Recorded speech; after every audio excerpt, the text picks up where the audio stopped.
सरदार वल्लभ भाई पटेल देश और कांग्रेस पार्टी के सबसे बड़े नेताओं में से एक थे, पर आज कुछ लोग उन्हें फासीवादी और सांप्रदायिकता का प्रतीक बनाने की कोशिश कर रहे हैं। काश सरदार साहब हमारे पहले प्रधानमंत्री होते तो आज देश की तकदीर भी अलग होती, देश की तस्वीर भी अलग होती।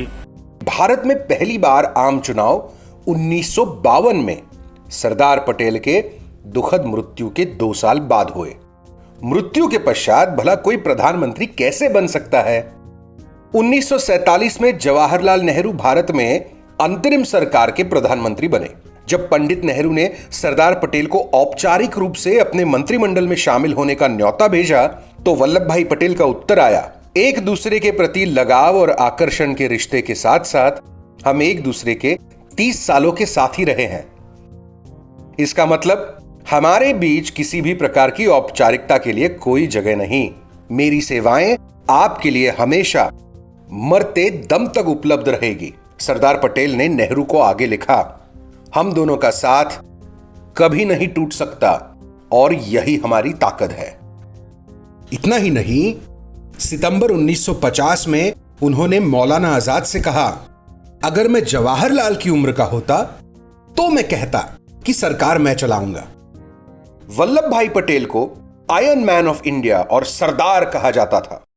किसी के लिए भी यह कहना या सोचना कि वैसे तो सरदार पटेल मन ही मन प्रधानमंत्री बनना चाहते थे, लेकिन यह सब उन्होंने छलपूर्वक या दिखावे के लिए या किसी के दबाव में कह दिया, यह सरदार पटेल के चरित्र का अपमान है। खुद सरदार पटेल छोड़िए, 1947 के सारे अखबारों और दस्तावेजों में भी कोई ऐसी टिप्पणी नहीं आई कि नेहरू के बजाय पटेल को प्रधानमंत्री बनाना चाहिए था। यह बात सच है कि 1946 के कांग्रेस अध्यक्ष के चुनाव में पटेल का नाम आगे किया था, नेहरू का नहीं। उस वक्त की कांग्रेस पार्टी एक महासागर थी।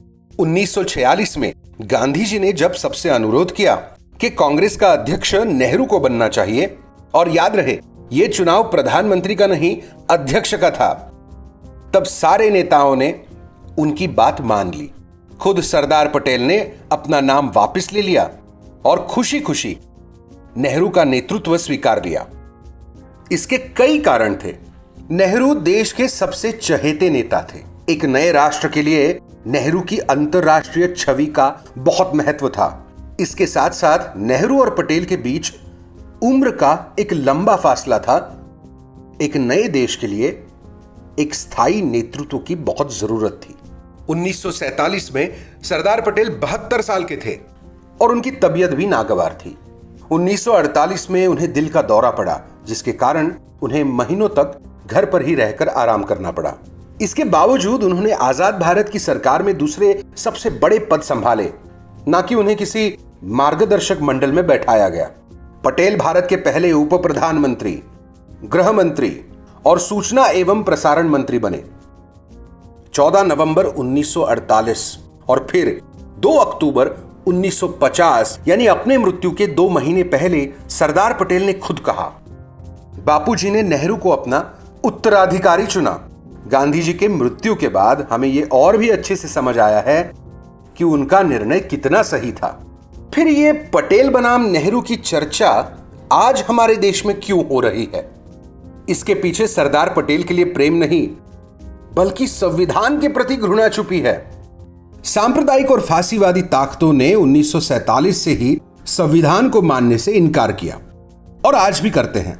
बस खुलेआम संविधान पर वे हमला नहीं कर सकते। इसीलिए भारत के संविधान के प्रतीक पंडित जवाहरलाल नेहरू पर निशाना साध रहे हैं, वो भी सरदार वल्लभ भाई पटेल के कंधों पर बंदूक रखकर।